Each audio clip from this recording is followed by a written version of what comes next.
We moved to Connecticut the summer before I entered 6th grade in 2001. We moved into a beautiful new house in one of the most beautiful towns I'd ever seen. It was a bit more rural than we were used to in New Jersey, but it was an adjustment. My sister is 2 years younger than me and she was going into 4th grade at the time. We came from a neighborhood where we were all super close and everyone knew one another. Block parties every summer and kids running back and forth to one another's houses, and we were sad to leave it. Within the first few weeks we met some of our neighbors. Everyone was what we soon defined as very Connecticut.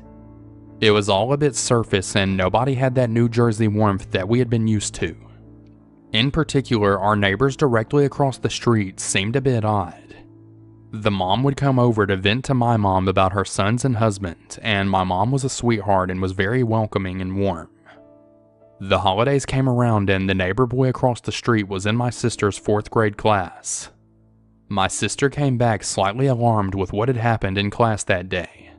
The students were asked to make a Thanksgiving turkey out of a traced drawing of their hands. On each finger they were supposed to write things that they were thankful for.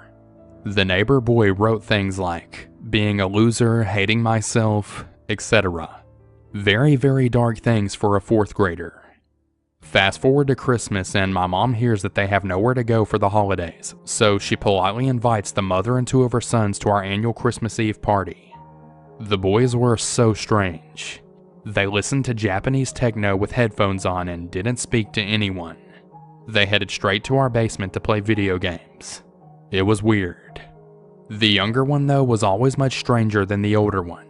And the neighbor mom would always open up to my mom and aunt about how he would hurt himself, and how he needed to be put in special needs programs, but that he could never quite be diagnosed.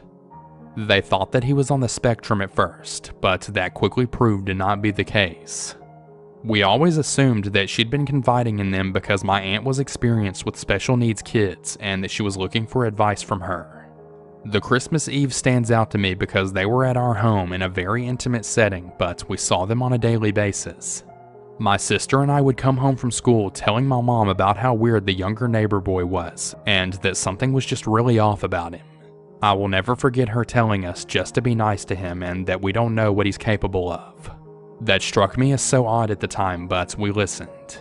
I don't know if his mother told my mom something that scared her and made her say that, or if she just had a gut instinct.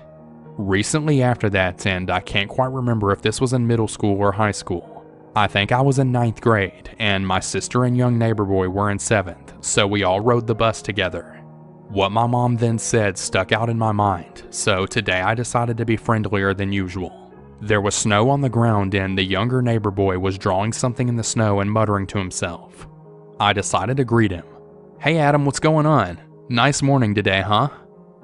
He made no eye contact. "I'll bomb you," he said, still making no eye contact. We let it slide. We came home and told my mom. She reiterated, "Just be nice. We have no idea what this kid's capable of." Keep in mind, we were kids. We didn't know what to take seriously and what not to. I wished we had done more. Keep in mind, he wasn't someone who was bullied or made fun of. He was always off in the sense that he could not hold eye contact or hold a conversation or even a hello. Kids didn't make fun of him. He was a loner, but it seemed to be by choice. I never knew why we were cautious or afraid around him other than the fact that he showed zero warmth and zero humanity. We knew he had special needs, so we never really second-guessed anything and just tried to be polite as possible. When the bus would drop us off at all of our respective houses, he would run all the way up his driveway on the hill with his hands by his sides, and then would turn around and make this weird hiss noise at everyone, making claws with his hands. It was always so odd, but again, we were kids and there's always a couple of kids in school who are a little strange. We took it as just that. They were invited to several Christmas Eve parties, so memories kind of blend here. One year, the neighbor mom started screaming at my innocent grandmother for being a Yankees fan as she was a Red Sox fan. It was beyond strange because my grandma is the cutest little lady of all time and was in no way trying to argue over sports. It was though as the woman clearly had a weird switch go off. She was always nice to me, but I'll be honest, we always rolled our eyes every single time my mom invited them over. It was always such forced conversations with her, and as a teenager, I wanted nothing to do with being cornered into another chat. I think she must have just been lonely. The following and final year they were invited to Christmas Eve was when she got into it with my mom about having guns in the house. The boys only attended the first couple of Christmas Eves, so it was just the mom this time around. The topic of guns came up. The neighbor mom started telling my mom about how she has guns in the house and how she takes her younger son to the shooting range all the time. My mom said that she didn't agree with having guns in the house. She wasn't trying to argue, but the neighbor mom got out of hand about it, very defensive and ultimately getting aggressive about how she grew up in New Hampshire and that's just the way of life out there. The neighbor mom told us about how brilliant that her younger son was, and that he hacked into some of the government's highest levels of security and that the CIA showed up on his doorstep. We have absolutely no idea if this story is true or not, but this is what she told us, so it became our ongoing joke when anything strange happened at our house. There were a few odd things that happened throughout the years. Our internet had clearly been messed with, lights would flicker in the house, and we would joke that it was the younger boy each time. It wasn't until December 14th, 2012, that we knew just what he was capable of. I was out of college working outside of Philadelphia, my sister still a student in college, and my youngest brother a student at the high school. It was the worst day of all of our lives. My dad heard the gunshots in the morning that killed the neighbor mom, Nancy Lanza. He assumed it had been a hunter in the area, maybe a little closer than usual. That is until the FBI showed up and had to evacuate the house as snipers had lined our driveway. My mom was at the mall and we were all frantically calling one another as the news slowly broke throughout the day. At first they had his identity all wrong and said it was his brother, but we knew it had to have been him. Thank God for my mom making sure we were as nice as possible, although I don't know that it would have stopped him. I wish we had done more at the time. I wish we knew to do more at the time. We didn't. We didn't want to assume the worst out of someone, but I wish we had. Approximately 20 students and 6 teachers were killed at Sandy Hook Elementary School that day. The worst act of evil I have ever experienced so directly in my life, and I hope I will never experience again. I'm very thankful that we survived growing up across the street from him, but I'm so gutted for those who didn't get so lucky. I hate it so much. I know I will never see him again, but regardless, Adam Lanza, you sick and twisted individual, I pray and hope to God that we never see you again. This happened to me when I was in 4th grade. I am now 42. The internet as we know it wasn't around back in those days. So unfortunately I don't have any news articles to corroborate my story. But I have a very vivid memory of what happened that day. The day that my friend nearly lost her innocence and possibly her life. Here is the backstory. I have always had this very weird habit that I still do to this very day. I don't know what causes it, but I've always walked on my tiptoes. When I would go to school, I would usually get picked on a lot for this. No matter how much I tried walking flat-footed, I always ended up back on my toes. This led my family to believe that I was destined to be a ballet dancer. As much as I love to dance, I was also a tomboy that preferred climbing trees to wearing dresses. So when my mother, who worked 2 jobs, took me to the community center and signed me up for ballet classes, I thought I would definitely have to learn how to like dresses. The dance instructor's name was Mulaney. She was impressed by my skills but wasn't crazy about my height or my parents' economic status, as this was a very expensive class. At the end of my audition, I was told that I was too tall and awkward. It was a nice way of building up a young girl's confidence. When I exited the classroom and entered the hallway, I heard Mulaney say under her breath that she would not teach poor kids. I stopped mid-stride and turned around. "Excuse me?" And that's when she replied, "I don't teach trailer trash, okay?" My face became so red that my ears were purple. At that moment, I decided that I would knock her on her pompous ass. Before I could react, that's when I felt a hand on my shoulder, followed by a man's voice. "That's a fighter in you. Have you ever thought about trying out karate? Mr. Diaz was a well-known and respected karate instructor in our county. He wanted me to try out his class and even offered to take me in at no charge. I would be his first girl, but he saw my potential, and I still owe him a lot for this. When I first started training, he noticed my tiptoed footing, and rather than mock me for it, he showed me how to turn them into weapons, as my legs are, to this day, still solid muscle from my calves to my thighs, and I kick harder than a mule. It was around this time that our small town on the coast of North Carolina was being terrorized by a man who had been abducting young girls. He would take them, have his way with them, and when he was done, he would bind their hands together, blindfold them before crossing into another town and dropping them off in the middle of the night. He was a sick bastard. He didn't kill any of his victims, but his MO suggested that he was becoming more and more violent with each incident. Mr. Diaz changed his lessons for a week or two and taught us how to use our momentum against attackers to get away. Eyes, nose, groin, and face.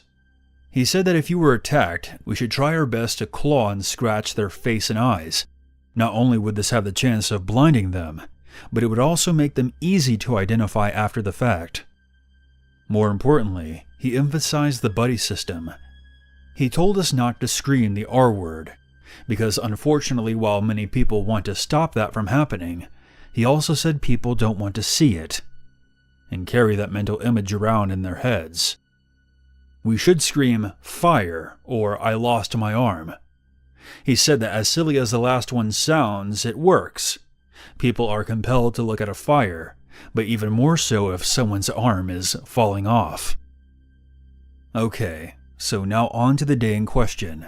I was in 4th grade and the year was 1990, springtime. At the time I was with my best friend, who we'll call Jenny.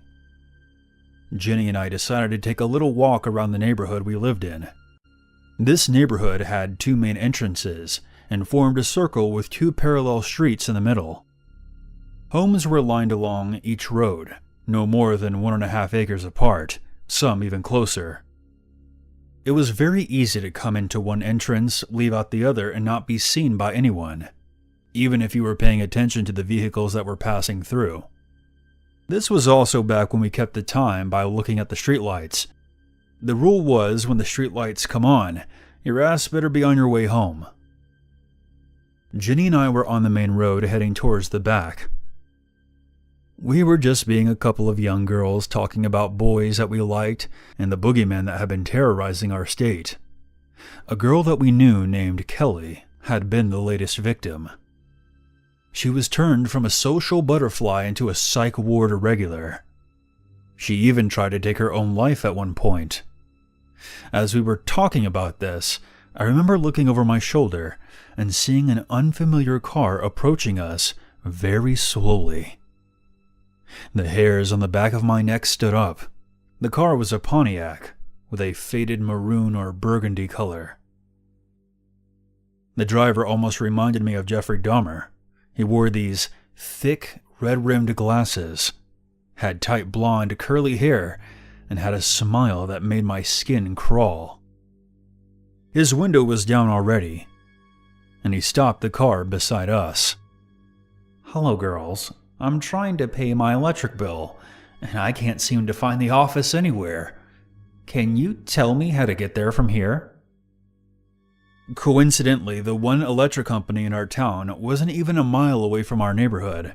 In fact, I could have walked straight through the woods and shown up at the front doorstep. The only way to pay to turn on the service was in the office itself.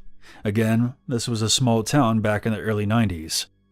The driver continued, saying that he had to get there to avoid his electricity shutting off.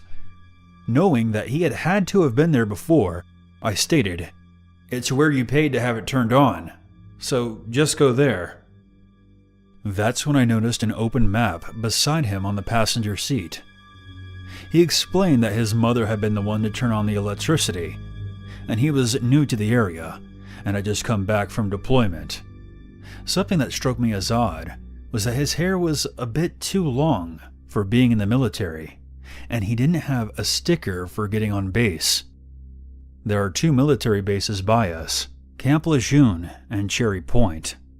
Both of my grandfathers served in the military. Can you please just show me it here on the map? He beckoned Jenny over to his car.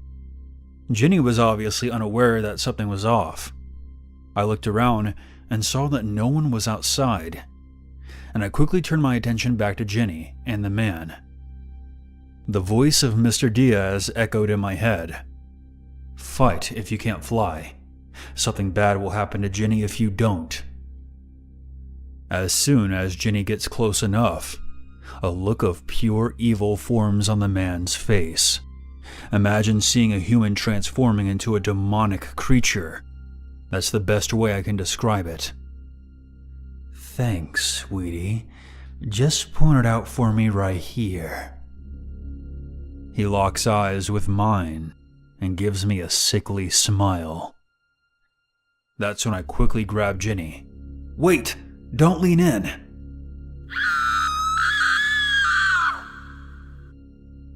Jenny's scream echoed across the street, as I look up and saw that the man had reached over the passenger seat and had a hold of her arm. The car slowly began to roll forward as he struggled to pull her in. I yelled as I wrapped my arms around Jenny's upper body. I then pulled back as hard as I could, and I knew it was going to hurt like a bitch once I fell onto the asphalt, but that was okay, as long as I still had a hold of Jenny. We both hit the road, and it hurt like hell, as I predicted. By this time, some of the neighbors heard us screaming, and had exited their homes. I pulled Jenny to safety as the car peeled away. One of the bystanders was the mother of my friend Brandon. She got the tags, and a detailed description of what the driver looked like and his car. The man that we encountered that day was the monster who had been preying on young girls in North Carolina. I don't recall his name. My mother made every effort to keep me sheltered before this incident, and it just got worse after this. Now that I'm a mother myself, I can understand better now. She was proud of me and my actions that day. Jenny was also very grateful, and I'm glad to say that she's still doing well. The girl that I mentioned earlier, Kelly, serves as an example of what could have become of her if I hadn't intervened that day. Kelly has had a rough life and doesn't really speak to anyone anymore. I don't know all the details, but the monster ended up being caged. The descriptions of the car and the driver gathered from my neighborhood aided in his apprehension. I often think back to that day at the community center, where I was scoffed at by someone who thought I wasn't worth the investment. But against all odds, Mr. Diaz saw the potential in a tall, awkward girl who walked on her tiptoes. He was the guiding voice in my head that day, and if it wasn't for him, I wouldn't have been able to save Jenny.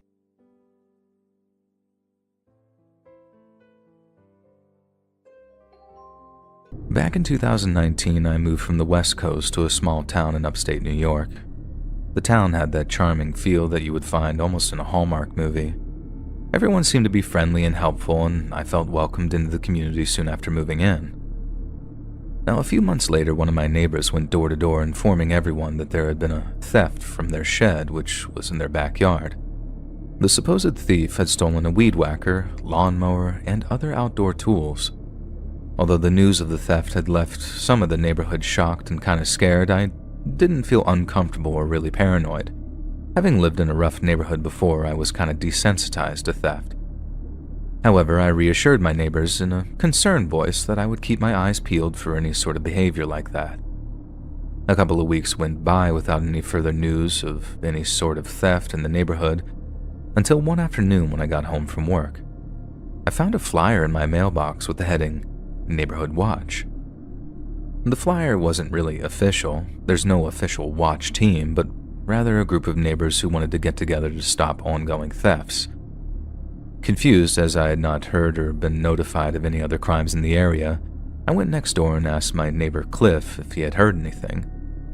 Cliff was one of those kind of stoic types. He was in his early 70s and a widower. His wife, Irene, had passed away a few years before I moved into town. Even though Cliff was quiet, he was one of the nicest people I had met since moving there. He had helped me fix my car, dishwasher, dryer, and even installed a new sliding door for me after a storm knocked a tree through the previous one. I never asked him to do any of these things, but he always insisted, saying that it gave him a chance to get out of the house and be productive. I liked his calm and quiet demeanor as it reminded me of my dad. When I asked Cliff if he had heard anything about the ongoing crime, he kind of grumbled in his gruff voice, saying, "I don't really know too much. I guess some punks have been breaking into sheds and stealing stuff. Nothing of mine has been stolen." I nodded and made some small talk with him before I started to walk down his driveway. When I was a few feet away, he shouted to me, "Hey, just be careful, make sure you lock your doors. I did hear that whoever's doing that is breaking into houses now, so..." I smiled and thanked him for one last time. That night was no different from any other night. I made my dinner, had a few glasses of wine, and did some work on my computer. At around 11 that evening, I thought that I had heard something outside, like a cough or something. I made my way to the big window in my living room and looked through the blinds. Across the street, I saw one of my neighbors outside looking right at my house. It was strange and a little creepy, but I thought that he could have been just looking at the stars, so I just sort of dismissed it. A few minutes later, I couldn't shake that weird and horrible feeling in my stomach. I decided to get up and grab another glass of wine. My kitchen is in the back of the house, and I have one of those big bay windows over the sink and counter that overlooks the backyard. I have a big yard that empties into a small wooded area. When I was pouring another glass, I happened to look out the window and I thought that I saw some movement. I shut the lights off in the kitchen so I wasn't visible from the outside. I cut my hands and looked through the glass of the window. To my disbelief, there was a person in my backyard looking at my house. I couldn't tell who it was as it was too dark and they were far enough away, but it was undeniably a person.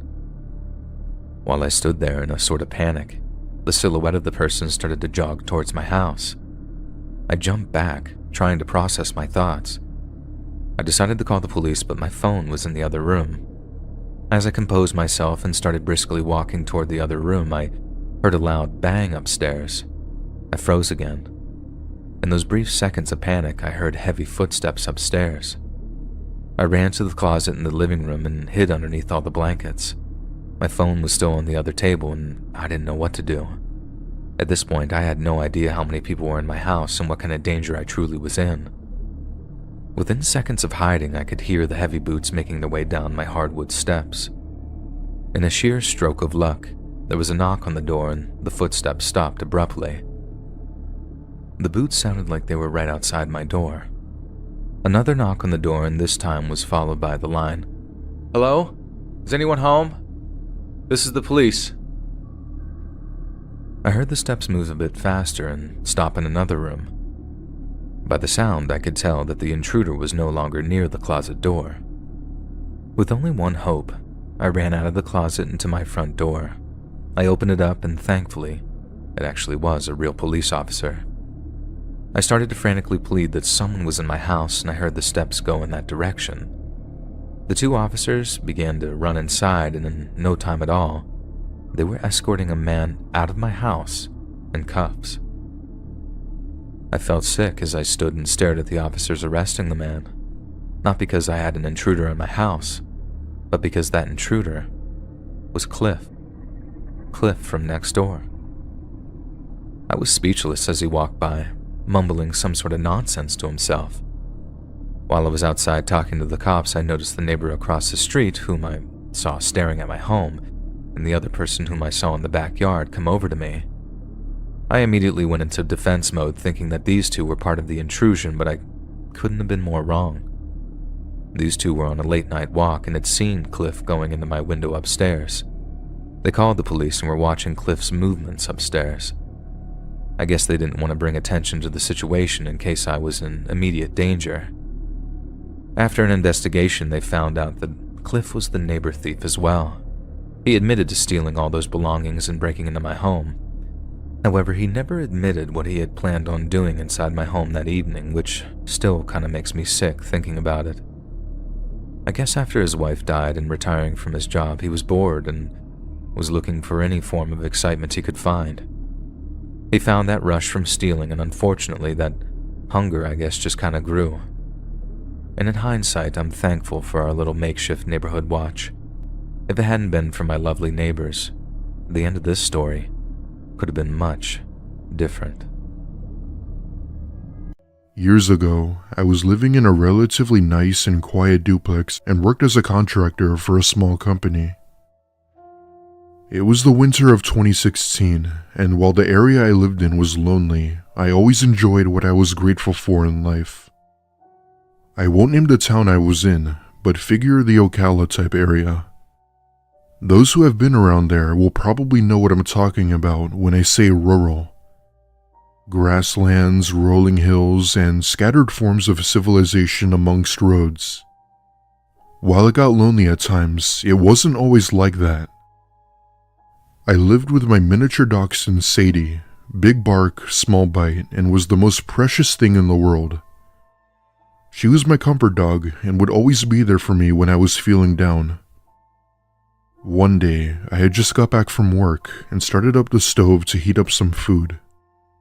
Midway through my cooking, I hear Sadie begin to bark at my bedroom door for some reason. Completely oblivious, I just assume it was her being bored and focused on dinner. However, she still continued to bark, even after I told her to stop. Assuming she just wanted to go into my room to play with her toy, I open my bedroom door and she basically flies in and begins to bark under my bed. My heart sank into the pit of my stomach as it was clear she was chasing something. At this point, she's going absolutely nuts, barking at something under my bed while trying to get under. Assuming it was probably a lizard or a roach, I grab her and put her out in the kitchen where she thankfully quieted down. My duplex is located right next to a wooded area, so it wasn't uncommon for small, unwanted critters to scurry around. No matter how many times the landlord called in the exterminator, the problem always persisted. After I ate, I put my plate in the dishwasher, got ready for bed, and went to sleep for about an hour before waking up to Sadie barking. This somewhat bothered me, as I had to work early and I couldn't sleep with her barking. As I sat bolt upright, trying to grab her, she then jumps off my bed and begins to bark under the bed again. Now I felt that she was trying to tell me something, and so I get up and look under my bed with my flashlight. Laying under my bed was the face of a man smiling at me with these abnormally large eyes. He was clearly older than me, I would estimate 50s, but I didn't see all of his facial features. He puts his finger to his lips and makes a shushing sound. That's when I scream my head off and yell at the person hiding under my bed to get out of the house. When I didn't hear a response or see him come out, I ran to the bathroom and locked the door behind me. For those wondering, yes, I took Sadie with me. The reason why I didn't go out the front door was because I had already locked it and my key was on the other side of the bed along with my phone. Within a minute, I could hear his heavy footsteps approach the bathroom door, followed by a light tap. He then proceeds to mess with the lock on the bathroom door, trying to open it with God knows what. Keep in mind that I haven't fully seen this guy, so I didn't know what he had on him. After some time of him trying to pick the lock, he says in a slow, creepy voice, "I know you're in there. You know I could break this door down in 2 seconds, right, ma'am?" That was when I realized that this person was dangerous and that he wasn't going to give up that easy. The only thing I could do was to jump out the small glass window and out onto the street. Then, as if things couldn't get any worse, the window wouldn't move up due to the ice surrounding it. It was frozen shut. Not knowing what else to do, I go into the shower and unscrew the shower head and use it to smash open the window. I go through first and trample onto the snow with my shoulders bleeding from the broken glass. I carefully grab Sadie, making sure she didn't get hurt, and from there we go over to the neighbor's house and call the police. The neighbors were hesitant before saying yes, but wanted to stay out of it as they didn't want to get involved. The police had come sooner than expected and went into the house and came out with the guy. However, he didn't try to get away. He kinda just went with it, accepting his defeat. After he was detained, one of the officers had come to me and told me something disturbing. The minute they went into my room, everything was wiped out. My bed, furniture, TV, and computer were all destroyed and ruined. Turns out, he had also managed to get in the bathroom by breaking down the door. The bathroom has one of those strong metal doors, so for him to break it down just shows how strong he was. The cops had given me some criticism about how I went about reporting this wrong, and that I shouldn't have locked myself in the bathroom. At the time, I felt that he was being insensitive or blaming me for my wrongdoing. However, then I remembered that these were police and probably deal with situations like these every day. If I hadn't thought of the idea to break the window, God only knows what would have happened to me. Hurt, kidnapped, or worse. I haven't heard of the man since, and I had since moved out of that area. Sadie had unfortunately passed away in late 2018 due to a cancer tumor that I had caught during its late stage. While she may not be with me now, her soul still remains, and I thank her for alerting me about the man. This happened in late October of last year in Ottawa, Ontario. I was visiting my old city to see my parents, which is always a strenuous endeavor. So I generally try to be in their house as little as possible when I'm over. To kill some boredom one night, I decided to go for a jog around the neighborhood I grew up in, around 10:30 p.m. I was really pushing myself as I quit drinking and was desperately trying to burn off the excess belly fat from being drunk and lazy during lockdown. I ran basically a huge circuit around the neighborhood, taking me through 3 parks. The third park I had to run through has no streetlights. It has one right in the middle, but Ottawa has a thing where random lights shut off, and this alternates across the city's power grid to save money and electricity. 9 times out of 10, it isn't shining. Now, this park is extremely dark, especially on a quiet October night with clear skies and dry ground. The road leading into it is well illuminated. This is a quaint, quiet, peaceful suburb. There has been some sketchy stuff that has happened in this little suburb, though. For example, just a 6-minute walk from my parents' house was one of the biggest drug busts our city has ever seen. Some gang with automatic illegal weapons, the whole shebang. There were also a couple of stabbings in other areas, but very spaced apart and generally resolved by the law immediately. All in all, it's a very quaint, safe, and clean place to raise a family. If I ever have kids or retire, Canada would be an ample place to do it. I have never once felt unsafe, especially in the neighborhood my parents lived in, as it's full of some very nice houses. Through the darkness, I entered the park and passed through the first part of it, which is a play structure meant for little kids. Pretty much just a wooden mini house that's next to a bouncy spring. This leads to a bigger part of the park with a basketball court, jungle gym, and a much larger play structure with a big green triceratops made of plastic in the sandbox. All this eventually leads to a path that runs behind my old elementary school. At the end of this path is my street. I almost finished my run, running through the dark, spooky park, as I have passed through hundreds of times before.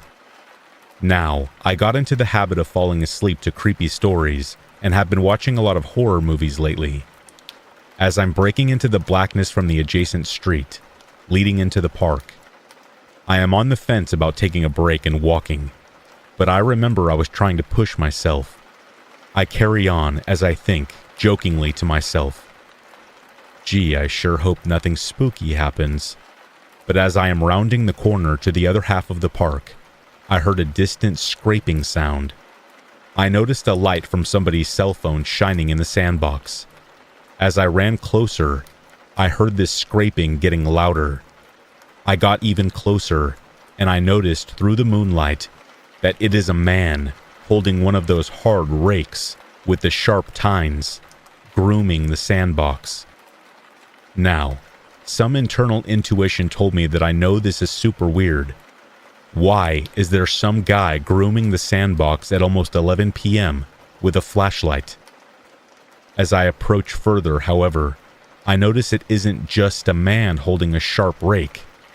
It's a man wearing an all-black sweatsuit with the hood up and a white hospital mask. He is standing underneath the play structure, using the tines of the rake to push a pink horse with wheels on it back and forth, and so on and so forth. He heard the stride of my footsteps approaching, and his head jerked upright in my direction. He quickly moved out from underneath the play structure and shined the light on me, right into my eyes. This is really weird, I thought to myself as I flashed him an utterly exhausted, awkward wave. I have asthma, and my quads and lungs are giving out. I try super hard to up the pace, because I am fairly creeped out at this point. In a flash, he kills his light, and I cannot see a single thing anymore. My heart jumps into my throat, and I am very tuckered out at this point, ready to collapse. I heard a soft shuffling in the sand as I passed him, followed by rapid footsteps in between my strides getting closer and louder. Instantaneously it clicks that this guy is charging me with the rake.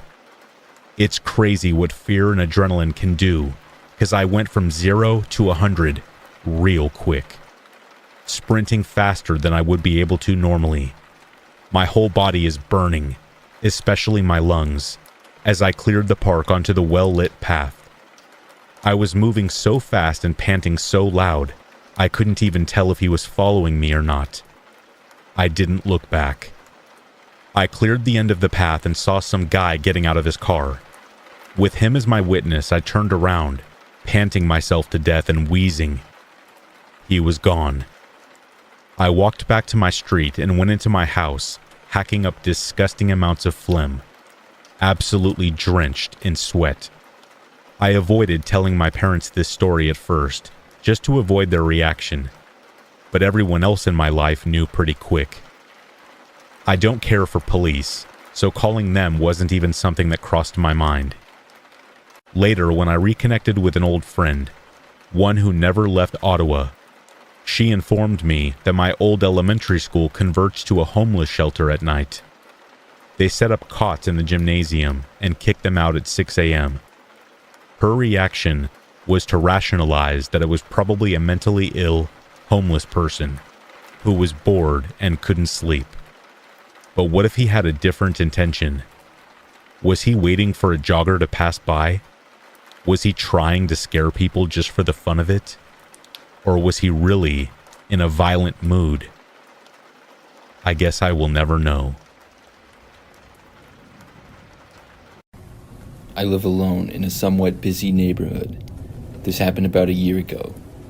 It was the winter time, and I live in a climate that typically gets a lot of snow. Not only was there already some snow on the ground, but it was also very cold. One night, I was at home by myself when it started to snow a lot. I had heard about a large snowstorm that was supposed to hit the area, so I had no intentions of going anywhere. Luckily for me, I was working at home for the next several days. Pretty soon, the snow really started to come down. I looked out my window occasionally to see more snow each time. It was very heavy snowfall as well. Soon it was nighttime, and I was really glad that I didn't have to be anywhere. Occasionally, a snowplow would drive down my street, but other than that, it was very quiet.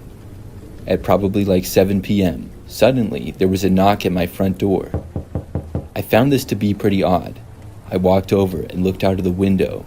A young woman was standing there. I didn't see a car or anything, so I didn't know where she had come from. But at my house, from my front windows, I don't have a very good view of the street or even my driveway. I didn't know who she was, and she wasn't really dressed for the weather. She just had pants and a sweatshirt on and appeared to be in her early 20s. I opened the door and asked her what she was doing out in this snowstorm. The woman asked me if she could come inside my house to warm up. Her story was that her ex-boyfriend kicked her out of his car and then drove off, or something like that. I asked her if there was anybody that could come and pick her up or something. She said that she had just called her mom, and she was going to come. I didn't really like the idea of somebody who I didn't know coming inside of my house. For some reason, I felt like it was a bad idea. But I did feel bad for her with it being a snowstorm and everything, so I allowed her to come inside. I told her she could wait right inside the door. When you enter the front door at my house, it's kind of between the living room and dining room. The front door is on the left side of the house. The living room is to the right, and the dining room is straight ahead. After the woman entered, she made a beeline walking straight into the dining room. I was really confused, but I didn't say anything. I just watched her. She kind of said something quietly like, "Sorry, 1 second." Then she walked all the way to the back of the house and was going out of my sight. I started to walk closer to her to see what she was doing. As soon as I looked around the corner and saw her again, she was at the back door of my house and opening it up. My first thought was wondering why she was going back outside if she wanted to come inside so badly. But that thought was interrupted when I saw the door open and 2 men suddenly walked right inside of it. I couldn't believe it. At that point, for me, my instincts just kicked in. I instantly turned and ran the opposite direction. I ran towards my hallway where my bedroom and bathroom was. I heard multiple footsteps coming after me, but they were still a ways back. After I got inside my bathroom, I closed the door and locked it. But just seconds later, somebody tried opening the door. There were multiple people outside of my bathroom now. Nobody said anything though, including me. After the door wouldn't open, there were a few loud bangs on it. I got out my phone to call the police, but did not feel safe staying in the bathroom. So right after dialing 911, before I spoke to the operator or anything, I tried opening my window as quickly as I could. I probably did it in record time, and then I jumped out of my bathroom window and landed on a bush that was covered in snow. Then I ran through the deep snow in my yard and fell several times trying to run fast. I made it back to my feet quickly though, and eventually I got around my house and to the street. I just kept running until I made it as far away from my house as I could. Then I was finally able to talk with the 911 operator. I said everything that happened, and after that I walked down my street far away and waited until the police arrived. I didn't have a coat on or anything, but the crazy part is that I wasn't even cold at all. My adrenaline was going too much. When the police got there, the woman and the 2 men had taken off. I got back to my house to find it a mess. There was stuff all over the floor and a few things were stolen. It could have been much worse though, as I saw they didn't go in every room. They probably realized after I got away that they would have limited time before the police got there. I feel very lucky that I made it out safely. I'm not sure what those people would have done if I had stayed. Would they have tried to hurt me? I hope not, but I will never know. Since that happened, I don't answer my door to anybody that I don't already know. I also have installed a Ring doorbell, which would have been nice to have at the time of the incident. I'm hoping nothing like that ever happens again. So this happened yesterday, and I'm still pretty shaken up. Just for some backstory, I'm a 25-year-old female, and my boyfriend and I both have jobs where we can work from home and in an office. I was extremely tired yesterday morning, so I decided to work from home as my boyfriend went into the office. So I was alone all day with just my dog and cat at home with me. The day was normal as any other workday from home that I've taken until about 1:30 p.m. This is where things took a turn. I had just hopped into a work meeting when my doorbell rang. We have one of those Ring doorbells with a camera, and it notifies my boyfriend's phone that someone's at the door. I texted my boyfriend, and I asked if he could check who it was, and he said it was an older man who looked kind of sketchy and did not answer the door. So I ignore the door and go back to my meeting. 20 minutes later, I'm done with my meeting, and I decided to check my phone. I always keep my phone on Do Not Disturb while I'm working, and as soon as I checked it, I noticed all of the calls and texts that I'd missed from my boyfriend.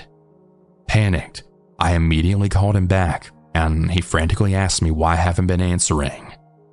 I told him I was in a work meeting, and he tells me to look out the window. as the man hasn't left our property yet. I very quietly walk over to the front windows of our house and peek out. And sure enough, the man's in our driveway. He had parked his old beat-up truck next to our car in our driveway, and he was looking back and forth very sketchily. He had on dirty jeans and a dirty gray tank top. I immediately run back to our bedroom, and at this point, my heart is pounding in my chest. I tried to comfort myself by just saying that maybe he had the wrong house, but no. The man began looking through our windows trying to see inside, and he proceeded to try and open our back gate, which was locked. As I mentioned earlier, I have a large dog, and at this point, my dog is snapping and growling at the front door. As I still had my boyfriend on the phone, and he was actively watching the man on the camera app on his phone, I asked him what I should do since I was in full panic mode and completely alone. "Call 911, he firmly said. I did as he said, and with shaky hands I called. While I waited for the police to arrive, I texted my mom to let her know of the situation, and she immediately dropped what she was doing and said she was on her way. The man was still snooping around the house and looking through our windows. At this point, I had no idea what his intentions were, and by the looks of it, they didn't seem good, and I was really afraid he would see me. As soon as the man saw the police coming down the road, he hopped in his truck and sped off. I ran outside to the officer, and at this point my mom had arrived as well. In tears, I explained what happened, and thankfully my mom got the man's license plate number. The police took his license plate number as well as description, and they told me they'd be on lookout for him. I know this may not seem as scary as some of the other stories here, but when you're alone and there's a man looking through your windows and not leaving your property, you have no idea what his intentions are, and it's absolutely terrifying. I wasn't able to sleep last night because I was so terrified, thinking he would come back to try and finish what he started. I'm hoping the police call me with an update since we had the license plate number, and if they do, I will provide an update. And to the strange man who wouldn't leave my property, please don't come back again. I recently moved into this quaint suburban neighborhood, and ever since, I've had a sense of unease. The residents here were friendly enough, always waving and offering warm smiles as I walked by, but there was something about their gazes that left me feeling on edge. One evening, as I returned home from work, I noticed a flyer in my mailbox, an invitation to join the Neighborhood Watch, a group of residents dedicated to keeping the community safe. I kind of laughed to myself, because I always thought that was sort of a thing of the past, but I considered attending a meeting, but my schedule was already packed and I had little time for social engagements at the time. As the weeks went by, I couldn't help but notice the watch members becoming increasingly more visible. They patrolled the streets at all hours. They even had walkie-talkies, and they were crackling with static as they exchanged updates and reports. It was pretty corny. But I appreciated their dedication to our safety, but I couldn't shake the feeling that they were watching me just a little too closely. It's worth noting that these stares and unwanted attention was nothing new for me. I have a neon green mohawk and a tattoo of a moth on my neck. One night, after returning from a late shift at the office, I found my front door wide open. Panic surged through me as I started to rush inside, fearing for the worst of being robbed. To my relief, nothing appeared to be missing or damaged, and I just chalked it up to my own carelessness and resolved to being more vigilant in the future. After all, it was pretty windy, and I suppose it is possible that I could have left the door slightly open. However, the incidents didn't stop there. Over the next few weeks, I found my trash cans overturned, my garden sort of trampled, and my car vandalized. I reported these events to the police, but they were never any leads or suspects. As the harassment escalated, so too did my suspicion of that neighborhood watch and the weirdos that were a part of it. Through all of these incidents, the neighborhood watch was always outside and around, and whenever I questioned them if they had seen anything, they mostly just shrugged and seemed kind of unresponsive. I began to wonder if they were behind these incidents and targeting me for reasons that I couldn't possibly fathom. The fear and paranoia that gripped me were palpable, leaving me constantly on edge, and I was determined to find answers, so I decided to attend the next neighborhood watch meeting. As I entered the community center, I felt the weight of just all the eyes that were clearly on me. The room was quiet as the members kind of exchanged these uneasy glances, but I thought maybe I was just reading too much into their body language. The meeting began with the usual updates and reports, but I couldn't help but notice the tension that was in the air. When it came time for new business, I mustered my courage and confronted the group about the harassment I'd been experiencing. I even went as far as to accuse the watch of having some sort of vendetta against me. I was met with a mixture of shock and sympathy and denial. Several members insisted that the watch had nothing to do with the incidents, while others suggested that perhaps I had made some enemies in the neighborhood, and maybe those people were the ones causing me those issues. Now, as the meeting ended, I felt a weird mixture of frustration and kind of hopelessness. It seemed that no one was willing to admit any wrongdoing or help me find the truth. I decided that if I wanted answers, I would have to find them on my own. Over the next few weeks, I conducted my own covert surveillance, so to speak, discreetly documenting the movements and actions of the watch members. One night, I ended up having to work late. When I pulled into my driveway, I noticed that the floodlight positioned right above my side door was on. Now, feeling that hunch, I decided to leave my car parked in the road and quietly made my way to the side door. Now, when I made it inside, I found two of my neighbors who looked like they were trying to find something in my kitchen. I pulled out my cell phone and started recording a video, and I couldn't believe what I captured. My neighbors appeared to be planning something in my kitchen drawers. Thankfully, in the video, you can clearly see and hear them discussing calling the cops. I remained hidden and allowed the two to leave my house. As I pieced together this weird puzzle, a chilling theory sort of emerged in my head. These neighborhood watch members believed that my unconventional appearance made me a threat to the community's image, and they had to take it upon themselves to get rid of me.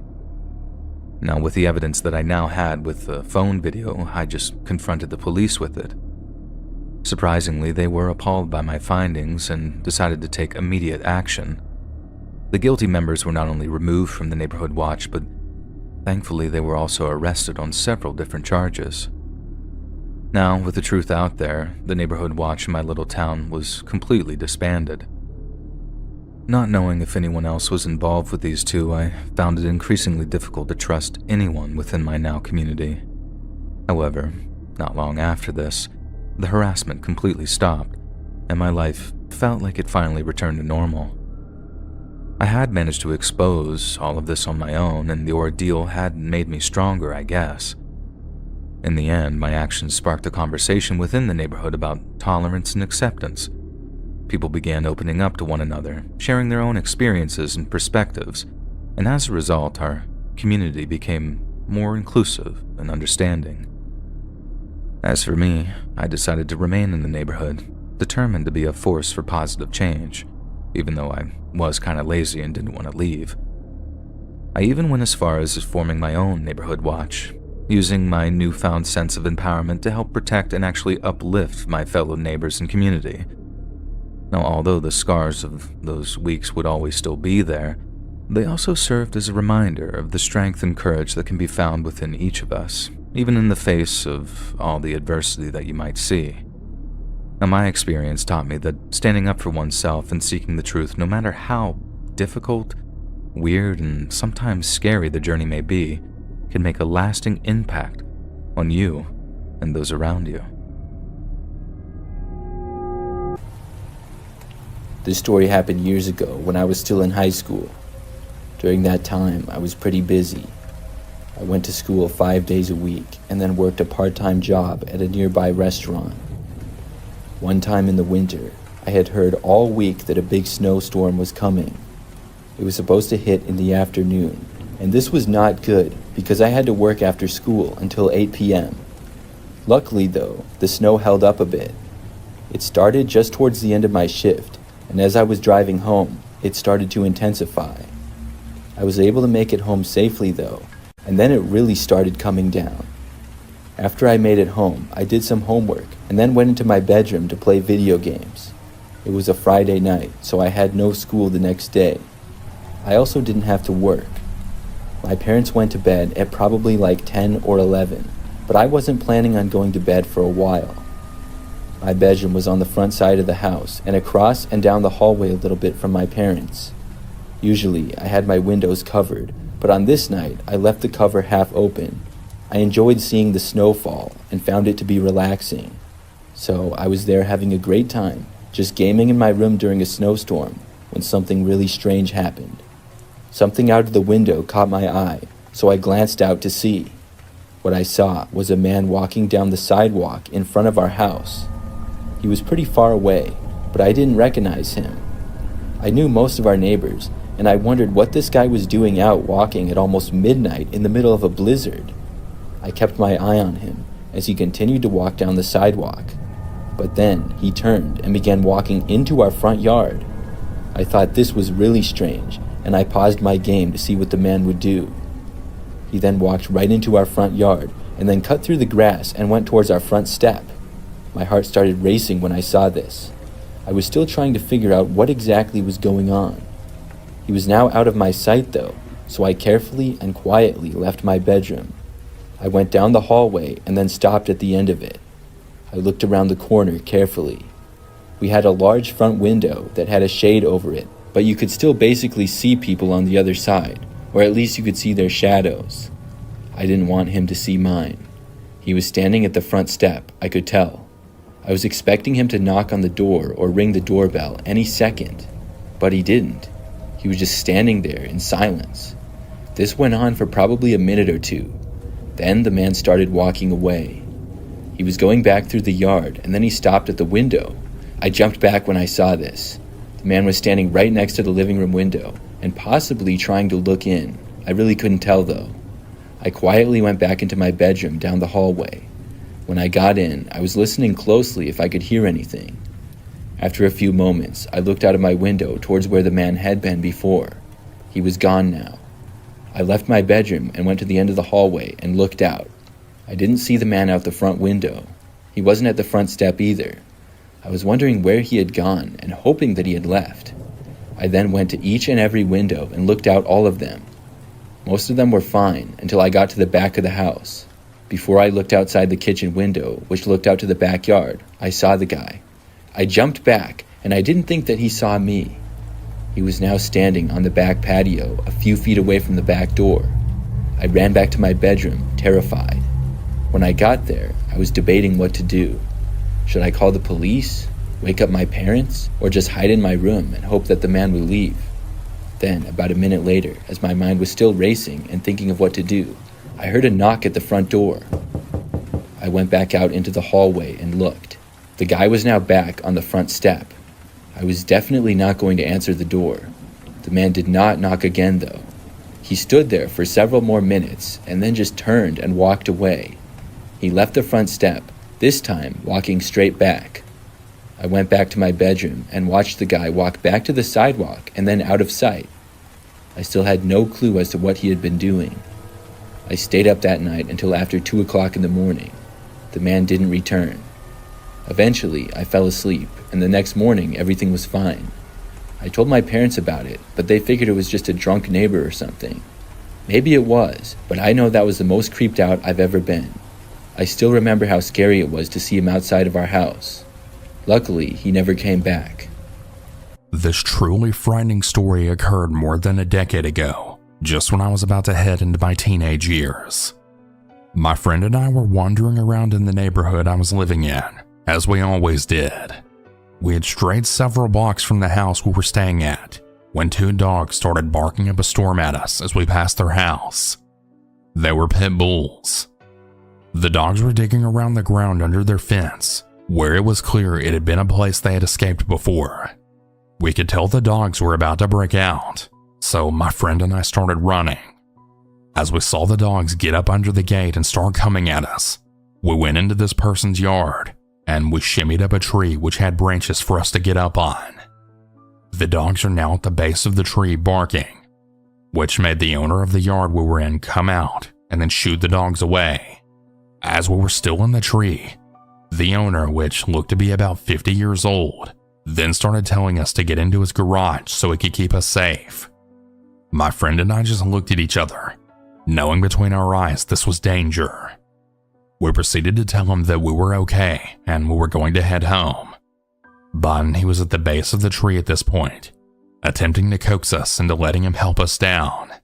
The tone and mannerisms in this guy were truly sinister, and even as young boys, we could tell he was a predator. The man kept looking back and forth on the street, just to make sure that nobody was watching this go down. But eventually someone walking their own dog down the road came along, and I said that was my relative. We jumped down as the man backed up, and we then ran up to this person like we knew them. I always wonder what would have happened if we had actually let the man keep us safe. This story occurred when I was driving back home from work one night. It was snowing like crazy and had been for quite some time. I got off of work late, which was not good news for me, because when I got back to my car, I had to clear off all of the snow with a snow scraper, and there was probably like 3 or 4 inches on top of it already. Then I got inside my car and left, and quickly realized that the driving conditions were not safe at all. It was probably 10 p.m. at this point. I drove very slowly on the roads, and there seemed to be hardly anybody else out driving. It would normally take me about 15 minutes to get home. This time, though, I think it took almost 30. Basically, the entire way back, I really only noticed one car, and it was driving behind me. I don't even remember at what point it started to drive behind me, but I think it was pretty early on. Each time that I turned, I didn't expect the car to turn with me, but it did.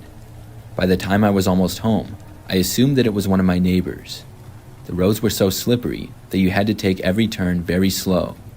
When I turned onto my street, the car behind me did as well at a very slow speed. I was pretty sure that it was a neighbor. There are a lot of other houses on my street, and I don't know everyone, so when I got to my driveway, I turned and pulled in. The car following me kept going down the street. I have a garage at my house, but it's detached. I drove up to it and then opened the garage, drove inside, and then closed the garage door. Then I turned my car off and got out. After that, I got my bags from the back seat. Then I left the garage to walk to the house, but as soon as I opened the garage door, I saw a car parked in my driveway. It must have been the same one that had seemingly been following me. I was really confused and didn't know what was going on. I made it between my garage and house and had to walk around to the front door. When I saw the car, I stopped for a second and thought about what to do. I couldn't tell who was driving the car because of it being dark out and the headlights, plus all the snow. I didn't know who it was or what they were doing here. Instead of confronting them or something, I decided not to. I chose to ignore them and walk right past. Looking back, it was kind of weird, but I just wanted to get inside. I figured they would probably drive away, plus it was snowing and it was safer inside. I turned and began walking along the front of my house to the door. When I was about halfway there, I heard the door to the car open. Whoever had been inside must have gotten out. I kept walking and didn't bother to turn around, and when I just about made it to my front door, finally decided to look over. When I did, I saw a man standing there next to the car, wearing a really creepy looking clown mask. It sent a shiver down my spine. I hurried and unlocked the door and then got inside. He didn't move though. He just stood there. It was really creeping me out, and after getting inside, I went to the other end of the house. I wanted to just ignore it. When I went back a few minutes later, he was gone. The car and the guy in the clown mask. I was happy to see that, but the whole situation still seemed really odd to me. Why would somebody follow me in that bad of a snowstorm? The driving conditions were terrible. Then he just stood there staring at me like a complete weirdo. It's something that still leaves me wondering today.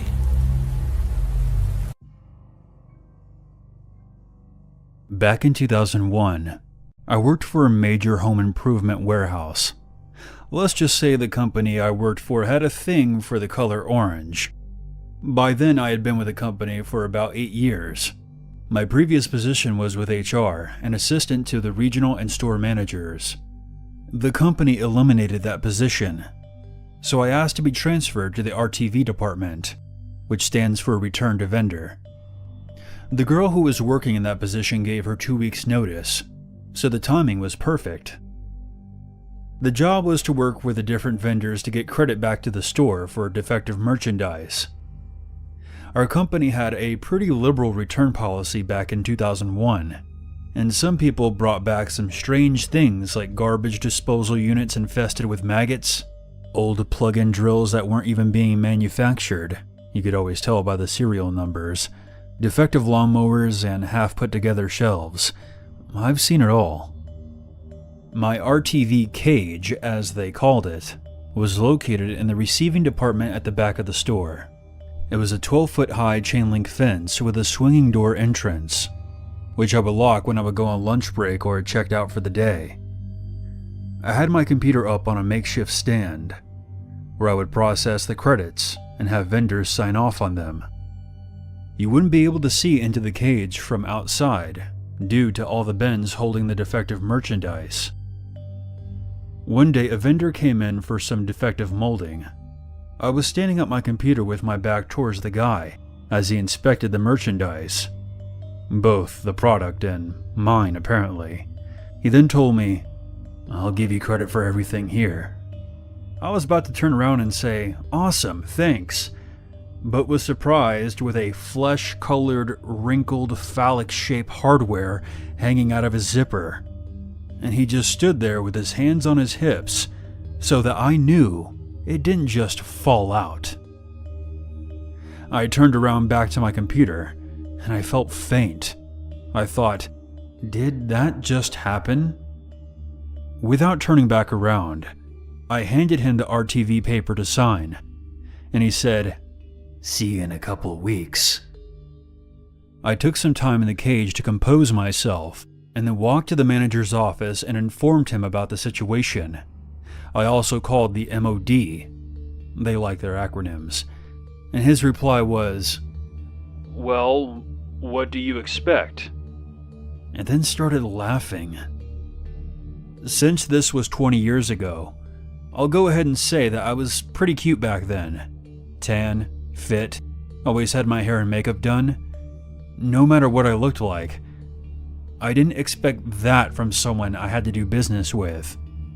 The MOD insinuated that I should expect and accept treatment like that from time to time, and they weren't going to do anything about it. I called the company that the hot dog flasher worked for, and they said, "We'll look into it." Fast forward a few weeks later, and a coworker approached me and asked, "Did you hear? That molding dude did the same thing to a cashier. Now he can't come back into the store anymore." So, that son of a bitch didn't get fired? Apparently not. Looking back on this whole thing, I should have sued them. I'd probably be rich by now.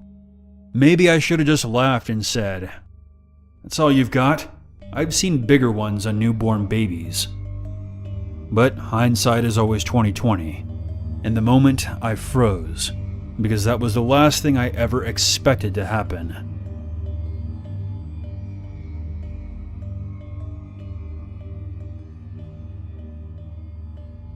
I'm a 21-year-old male, and my girlfriend is 20. We rented out an apartment for a month. The area was secluded, and after dark, everyone would really just mind their own business. The neighbors would hardly even talk to each other, or even be outside in the evening. Our apartment was in a building with 4 floors, and each floor had a single apartment. All of the apartments were very compact and built to be rented to students. The night that we moved in, our taps ran out of water, so I went upstairs hoping to borrow some from the people living upstairs. I had realized that 2 out of the 4 apartments were vacant, and they were also locked. The apartment on the 4th floor was lit from the inside, so I decided to ring the bell, but to my disappointment, nobody answered. Over the next week, we had gotten used to hearing the sound of someone whacking a rod or some sort of metal on maybe the floor or some other object. This would start late at night after 1:30 a.m. and then continue for hours. Initially, we didn't really care about it, but after some time, it got us intrigued. The sound was clearly from one of the apartments above us, but as I already mentioned, 2 of the 3 apartments were vacant for sure, and the 3rd one seemed vacant as well. But as I said, it was lit from the inside. I knocked on its door many times, but no one ever answered. The whacking sound was a daily occurrence, and on some very late nights, we could hear someone climbing the building stairs. It seemed as if we were the only ones living in this building, especially during the day and until the very late nights. We had made up theories just to try and convince ourselves that it was nothing, but the pattern of the whacking was way too irregular for it to be made by wind or something other than a person. It would start almost daily at around the same time. We had asked people around, but we didn't get any satisfactory answer. No one knew if anyone lived there. Towards the end of our stay, I saw a shady-looking man going upstairs during the day. I asked him if he was the owner of the apartments upstairs. He said that he was, also including the one on the 4th floor. I asked him if anyone lived upstairs, and also about the strange whacking sound. He told me that no one did, and that he's actually looking for tenants. He also said that he had no idea about the sound. To my surprise, he then asked me, "So how long are you going to stay here?" 4 more days. We're actually leaving on the 30th of this month, I replied. He asked me if anyone else had rented the place for the next month, and I told him that I didn't know. The strangest part is that for the next 4 days, there was neither the whacking sound nor the sound of someone climbing up the stairs late at night. However, my girlfriend's internship got extended by 2 days, and we decided to stay there. And just as I had anticipated, the whacking sound resumed after the 30th, the day we were supposed to leave. I don't know what it was. I don't think I'll ever know, but I'm just happy that we got out of that place without any crazy consequences. It really freaked me out sometimes, and I even feel weird thinking about it, even now. This happened back when I was a teenager. I think I was 14 years old, and probably a freshman in high school. It was the winter time, and sometime in the early evening, the sun had set and it was dark out. We were getting a large snowstorm, and I was sent outside by my mom to shovel the driveway. She was cooking and said that food would be ready when I got inside. It was kind of my job to shovel the driveway, and I didn't really mind it. When it was snowing this badly, though, it could be tough. We had a pretty long and straight driveway, and I needed to shovel it now, even though it was still snowing. That way, the next morning, instead of having like a foot of snow to shovel, there would be less, and it would be faster and easier. I went as quickly as I could, and things were going pretty well. Our neighborhood was generally pretty quiet, and not that many neighbors were outside or anything. We also lived on a cul-de-sac with only about 10 houses on it total, so I pretty much knew all the neighbors and their cars and stuff. When I had reached near the end of the driveway and was shoveling the last section, I heard a car coming onto the street. It entered our street and then came around the corner, going very slowly. It was a larger and older-looking black SUV. It looked to be a Chevy Suburban. I had never seen it before and wondered whose it was. It slowly drove past me as I shoveled and then went to the loop of the cul-de-sac. It went around there and then started to come back down the street. At that point, I guessed that it was somebody who was on the wrong street. They were probably just going to go back around, but they were going extremely slow. Then they started to slow down in front of our driveway, and it kind of creeped me out a little bit. They moved past though, but then pulled over on the side of the street right in front of our house. It was only about 50 feet away from me. I wondered who on earth it could be. In fact, I wanted to just run back inside of my house right then and there, but I figured that would be weird and decided to just keep shoveling. The car sat there with the engine running and nobody got out of it. I glanced, but I couldn't see who was inside at all. It was not a good angle to see the driver, plus it was dark out and the windows were tinted. I shoveled, trying to hurry up and finish so I wouldn't have to be creeped out by this strange vehicle. The SUV then shut off, but nobody got out. After probably 2 or 3 minutes of the SUV just sitting there, the door finally opened. I was now almost at the complete end of the driveway. I saw a man get out of the car, and then he began walking over to me. He was kind of tall and thin and wore a black jacket and jeans. He also wore a winter hat and had sort of long hair. When I saw that he was walking straight for me, I really wanted to just get out of there. I told myself not to though, and I shouldn't be afraid of people. The guy walked right up to me and said hi. I said hi to him and was really nervous. The guy asked me if I wanted some help shoveling and said that he could help me. I told him no thanks and that I was just about done. He then asked me if I lived there, and I said yes. He just stood there for a few moments as I finished up the shoveling. Then he said something that really creeped me out. The guy asked me if I wanted to ride anywhere. I asked him why. He said, "I could take you anywhere you want to go right now if you want." I was really confused by this. I said no to the man and that I was supposed to go inside now. I started to walk away. The guy stood there and watched me as I started heading back. When I made it about halfway up the driveway, I heard him walking back to his car. It was a relief. When I made it back inside, I told my parents about the guy. We looked out the window, but he was gone now. This was one of the stranger things that had ever happened to me. But that night, I stayed up kind of late. It was probably like 10 p.m., and I looked out of my window and noticed that the SUV was back. I really couldn't believe it. I kept my eyes on it and could see that the engine was running. The same man was probably inside, and I was hoping that he wouldn't get out. I really just couldn't believe that he had come back. He was parked in the exact same place as before. Then, after about a minute, the truck drove away. I went and told my parents. My dad went outside, but the man was long gone by then. After that night, I never saw the truck or the man after that.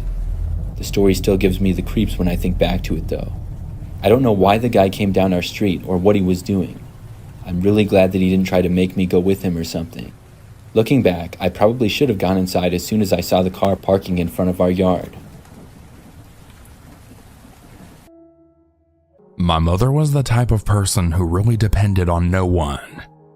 That was until she had to have both of her legs amputated. She lived on Social Security, and she was not a rich woman. When she came home from rehabilitation, my brother and I had to find someone to help her get up and ready in the morning, and also to put her to bed. She was fine during the day with her trusted wheelchair. My brother worked weird hours with the railroad, and I lived far away, so we were of no help. Luckily, she had a neighbor who was a caregiver and had offered her services for $15 an hour. She did this professionally, and I couldn't believe our good luck. I would call my mother daily to check up on her, and she seemed to be just fine. One morning I had called, and she was crying, and she said that the caregiver's husband had been there that morning and tried to kiss her, and that he made her lie naked for a very long time, and it was cold. I told my mother how could that be true? Who would be trying to kiss an 80-year-old amputee? I also didn't hire an unexperienced man to take care of my mother. I called the woman and she said she had an emergency and that she had to have her husband come over and help her. I told the woman what my mom had told me, and she and I agreed that maybe my mother had some dementia. She said that her husband would never do that, especially to a woman in her 80s with no legs. My mother then told me that she didn't want them in her house ever again. Then the woman quit on us the next day with no warning. I think she must have known he was a pervert. Maybe she was too. I unfortunately am very ashamed to admit that I didn't do any background checks. The next time I visited, I had went to their house to pay them what we owed them. This was the first time I had met the husband. The husband would not make any eye contact with me. I left with the feeling that my mother was probably right.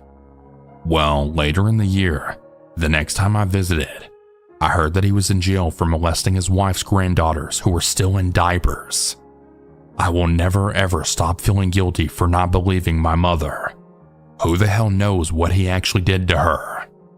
Did he drug her and molest her too? Did he go through her stuff? Did he try on her clothes? I hope that perverted bastard rots in jail, or the fellow prisoners hear what he did to the little girls and old women and give him a taste of his own medicine. I grew up living in rural Vermont. We had lived on a mountain road and there was a field behind our house that I often played. There were also woods on the far edge of the field, and if you went through them, this would take you to another field. The entire thing was fenced in, as cows were placed inside each summer. The field was owned by a local farmer. I often played with the cows, and I had also followed them through their various paths in the woods. One day when I was around 12 years old, I was playing in the woods as normal, and I was riding on the back of one of the cows. She ambled slowly along, and I just casually rode along eating some blackberries that I had picked. She headed down a trail in the woods that I knew would bring us out of a clearing that I'd really enjoyed sitting in. When we popped out, I glanced over at the fence as it bordered the property of one of our neighbors. This man had always made me nervous. His hair was tangled into one big mass of a knot, and he smelled horrible. Unfortunately, he was outside in his yard, and he spotted me immediately. Now, he didn't own that field or the cows, so I wasn't too bothered. I just got down off the cow's back and began to poke around in the berry patch. Suddenly, I heard the twang of barbed wire fencing then being strained. I looked back, and the man was climbing over with a rifle. I quickly ran into the woods to hide, thinking he wouldn't follow me, but he did. I could hear the sounds of sticks cracking as he pursued me. I ducked under some branches to catch my breath, and I sat quietly as I could as my ears strained. He was definitely still out there, but I still had a lead on him. I knew that there was a spot a little further up where I could climb under the fence and then come out on the road. I made a break for it, and I climbed out of the pasture quickly. Once I was on the road, I stopped to look backwards, assuming I was now safe. The man stepped out of the woods, and he stood there pointing his gun right at me. I thought that I was going to die right on the spot. I then slowly walked backwards, watching him the entire time. Right in that moment, a vehicle came around the corner, and when I then turned to look at who it was as they drove by, I turned back to the man, and he was gone. I avoided that pasture for a very long time after that. This took place when I was only 7 years old. Back then, my parents would always drop me off at my grandma's house on the weekends. I always looked forward to staying with her. We would always go for walks around the neighborhood and talk to the people that she knew. My grandmother was always a very religious person, and we went to church with many of the people in her neighborhood. It was a very friendly community. They would often host garage sales on the weekends during the warmer months, which usually had decent turnouts. On one weekend, my parents decided to go to one of the garage sales with us. I was super excited. We usually just like to look around and rarely would buy anything. Eventually, we got to a house that had boxes of toys lined all the way down the driveway. The sale was happening at a house that we had never been to before, and we didn't know who lived there. Once I saw all the toys, I thought I had just won the lottery. While I was busy sorting through the newly discovered treasure, my grandma and parents were a few yards away looking at some dishes and furniture, and making conversation with some of the other people there. An older man, who looked to be around 60, approached me and watched me sort through the boxes with a smile on his face. "My, what a pretty young woman you are. Do you like toys?" I eagerly said yes, not thinking anything of it. I was about to leave to go ask my mom if I could buy a toy horse that I found. But before I could go, he said that he would let me have it for free and gave it to me with a grin on his face. He started picking a few other toys out of the boxes and handing them over to me, insisting that I could have all the toys I wanted. He told me that he had way more toys inside of his house that I could play with as well, and that I should go with him. Before I knew it, I was being led into his house. My mom then came up behind me and pulled me away from him, and then asked what the hell was going on. She was furious, holding me tightly and staring daggers at the man. She must have seen what was happening just in time and intervened. My dad and grandma were right behind her. The man said nothing while my mom and grandma started screaming at him, and this caught the attention of every other bystander. and everyone was immediately suspicious. I don't remember what was said, because my dad scooped me up in his arms and took me back to the car. I remember my grandma calling the police before we left. I didn't understand the gravity of the situation at the time. I found out many years later that the man had gone to the same church as my grandma and had participated in a lot of the events hosted by the church, including the youth events. Apparently, the police found loads of child pornography on his computer and was sent to prison shortly after. I'm 19 now, and it still creeps me out thinking about what could have happened to me if my mother didn't see what was going on. Thank God she did.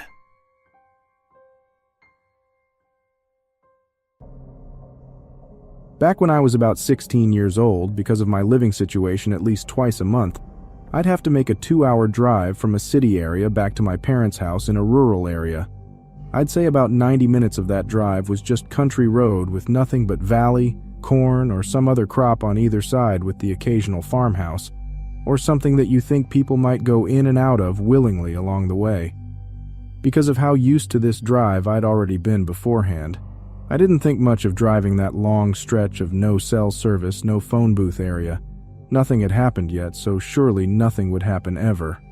Right? In the middle of one of those drives back, while the night was slowly taking over as I was driving, I saw a flash of light. That was weird. Maybe just a momentary anemic moment. Another flash.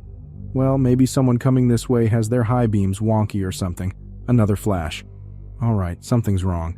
I slow down a bit so as not to get blinded periodically and swerve off the road and try to figure out what was ahead. Further in the distance, I think I see a person. Actually, multiple. My eyesight's well and good at this time in my life, so I was putting 2 and 2 together, getting close enough to realize there were 4 people on this shitty country road lined up across it as if to make a roadblock to prevent any cars from passing through. Another note to this is that I don't see any car around them that they could have come in. Don't remember any farmhouses or sheds nearby either. The rest of this encounter felt like it took place in the span of an hour because of my anxiety, but it was likely no more than 5 minutes in hindsight.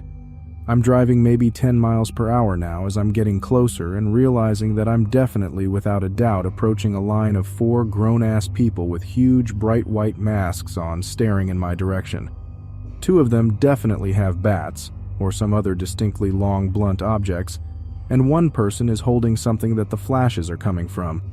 I've seen enough horror movies and heard enough stories about crimes on roads like this to think in that moment I only have 2 options. Slow down and hope they eventually part way around my car, running the risk that they could very well get the jump on me in my dinky car, or pick up the pace and disregard whether or not they'll have the chance to move out of the way when I potentially accelerate through them. I decided the latter. I had no means to protect myself with other than a bat in the trunk of my own car, and at the time I was a young teen who could easily get knocked down with a solid slap because of my build, and my car was shit enough to where if I stopped I wouldn't doubt someone could break in with easy force. Now, hearing gravel and dirt kick up from under my tires, I was more freaked out at the potential I could drive myself off the road along with taking out some strangers, who I am now dead certain are carrying bats as I accelerate towards them. I'm proper freaking out, but I've accepted that this was the decision I made from the adrenaline of fear of any situation.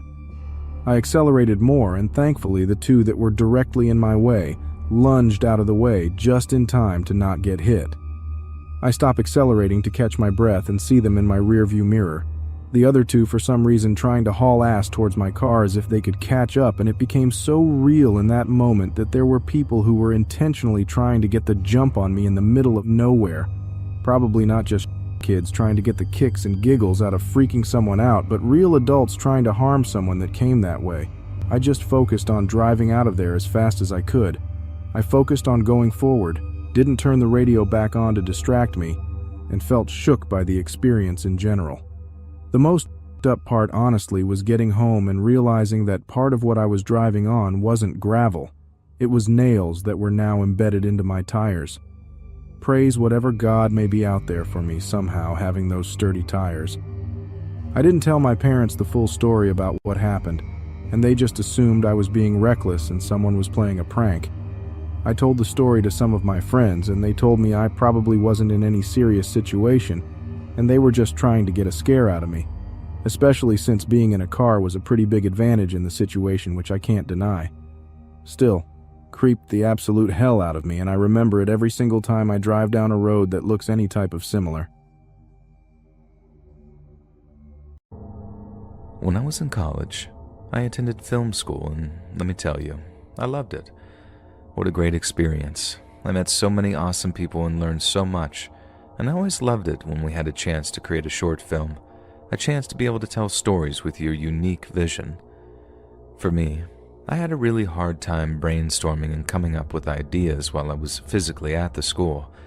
I couldn't concentrate in the dorms, and the library and places like that just didn't give the creative vibe. So, I started going on these long night drives whenever I needed to brainstorm. I'd throw on some tunes and just drive around letting my mind go to all sorts of wild places. On one of these night drives, I started to see flashing lights in my rearview mirror. When I looked back, the lights were getting closer and it was clear that I was getting pulled over for something. I pulled over and noticed that the car pulled over behind me. The lights went off, and I just sat there for a minute or two contemplating what I could have done possibly to get pulled over like this. I took the key out of the car and set it on my dashboard. I don't know if that's like a universal thing, but I was always told when you get pulled over, put the key there. I started to look in the mirror, trying to make out any details that I could, but it was just too dark. From what I could tell, it looked like a pickup truck, but I couldn't be 100% certain. I started to have my doubts that this was even a real cop. I had just never seen a pickup truck cop car. And I started thinking that it could have been an undercover cop, but I still kept going to that same point, which was, what did I do? Finally, someone emerged from the vehicle. It was dark, but I could clearly see that this person was wearing black pants and a black hooded sweatshirt. Full alarm bells were going off because I was sure that I had never seen a cop with a hoodie on, but it didn't speed away because I still had that fear of, what if this was a cop? I would be fleeing the police and they would have my license plate, and it was a whole mental battle that I was having. He looked like wobbling all over the place as he was walking towards my car, and when he got to my window, which was rolled down about a quarter of the way, I could see most of his face, even through the hood as it was firmly on. He starts shouting from outside the window, "Step out of the vehicle now." I could immediately smell the booze reeking out of his breath towards my face through the little crack in the window. And I know I'm stupid, but it took me this long to finally be sure that this wasn't a real cop. And I just yelled through the window, "No," grabbed my keys, and tried to start my car. While I was struggling to find the keyhole, the man shouted again that I said get out right now. He then lifted part of his sweatshirt and started to pull something out that looked like a firearm, but I couldn't be sure.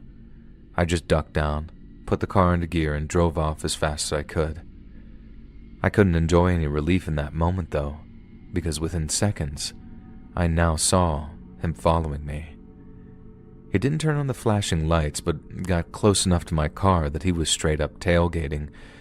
If I switched lanes, he switched lanes. The speed limit on these dark roads was 45 miles per hour, and I was driving over 65 miles per hour trying to lose this guy. Before I knew it, I was almost 30 minutes away from campus, and this guy was still directly on my tail. I then did something that I had seen a million times in movies, and I couldn't believe that it actually worked. I was closing in on an on-ramp for the highway. I waited until the last possible second, and then swerved over and got onto the highway, forcing him to miss the ramp or he may have crashed. About 2 minutes passed and I saw no lights behind me. I hoped that I had finally lost this madman.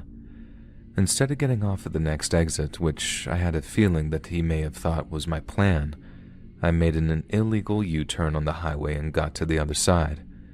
I made the short drive back and got off the exit that I got on. I had no idea where I was.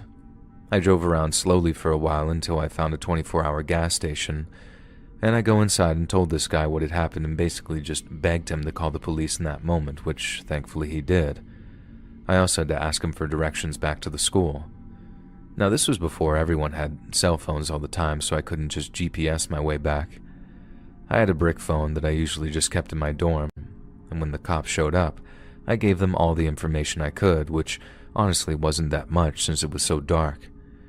I mean, how many people own a pickup truck and a hoodie? Probably millions.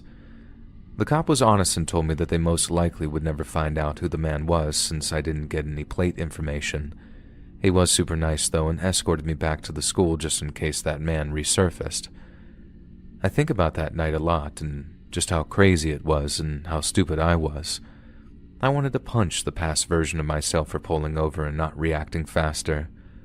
Whenever I have a truck tailgating me at night now, I'm always reminded of that night, and I just hope that all these years later that truck man never returns. This story takes place about a year ago. I was traveling all by myself on a road trip to visit family. It was a really long drive, and it would most likely take 2 whole days to get there. During the first day, I booked a hotel for a little bit past the halfway point. I wanted to get a little bit more driving done in the first day if possible. Things started out really well, and I only stopped a couple of times for gas, food, and to use the bathroom. I would stop at places that were the quickest, usually rest stops and gas stations just off the highway. I had been up since early in the morning, and if I had enough caffeine, it would usually keep me going. In the afternoon and early evening, though, I hit a rough patch of traffic. I think there was some road construction, and that was just a popular time to be on the road as well. Things got backed up and significantly slowed down for a few hours. I found myself now a bit behind the schedule I was hoping to be on. The hotel was already booked though, so I had to make it. Finally, at probably like 7 p.m., things started to clear up and the roads were much quieter. I was still almost 5 hours away from the hotel though.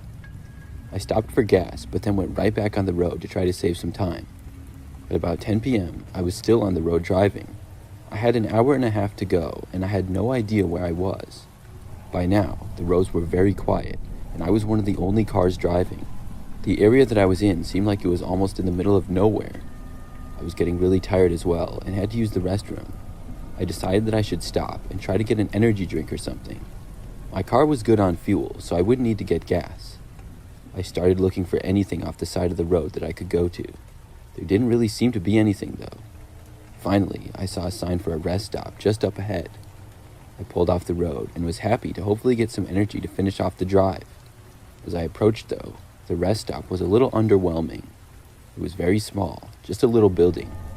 There were some parking spaces along the road that went past it and then back onto the freeway. The place was very dimly lit as well, and nobody else was there besides me. I parked my car and then got out and stretched my legs. I'd been driving for quite a long time without a break. Then I walked inside the small building that the rest stop had. Surrounding it was a little grassy area with a picnic table and what looked like a woods behind it. I had been to a similar rest stop before earlier in the day. Once I was inside, I used the restroom and then left. There was nothing inside the building besides a men's and women's restroom and a small lobby area with just some brochures. There was no vending machine, which is what I was hoping for to get an energy drink or something. At some rest stops, they have the vending machines outside on the side of the building instead of inside of it. I decided to walk around and see if they had one. I went around one side, and it was amazing how much darker and quieter it was over there. I heard some crickets chirping in the distance. The ground went slightly downhill as I walked around the building, but there were no vending machines. I got completely behind the building and was walking around to the other side. That's when I got a kind of eerie feeling for some reason. I stopped and looked around at the woods in the night. Then I heard a noise. It sounded like something was moving just inside of the woods, which was about 50 feet away probably. I thought maybe some kind of animal was there, and I sort of saw a tree branch moving a little. I stopped to see what it was, because I was curious, but part of me was wanting to just turn and run back to my car and get out of there. Still, I stood there looking to see what it was. As my eyes adjusted more to the darkness, I started to notice something. There appeared to be a man crouched sort of behind one of the trees. The guy was looking at me. I couldn't really tell any details about him at all, but he appeared to have a beard. After looking at him for a few seconds, he suddenly stood up. There were no other cars at the rest stop, so I didn't know what he was doing there. After standing, the man took a few steps towards me. I had a really bad feeling, and then the guy suddenly started sprinting in my direction. I took off running for my car as fast as I could. I ran around the building and into the parking area. When I was running, I could hear the man gaining on me from behind. I made it to my car and threw myself inside before slamming and locking the door. As I was scrambling to start my engine and drive away, the man reached my car. He started pounding on the window, and I backed out and drove off after he had smacked my window several times. I got back onto the highway and was really happy to be away from him. I decided to call the police and let them know about what had happened. I didn't want somebody else to stop there and have to encounter him. As for me, I was able to stop a little ways down the road and get an energy drink. I was in the middle of nowhere, but I made it to my hotel just after midnight.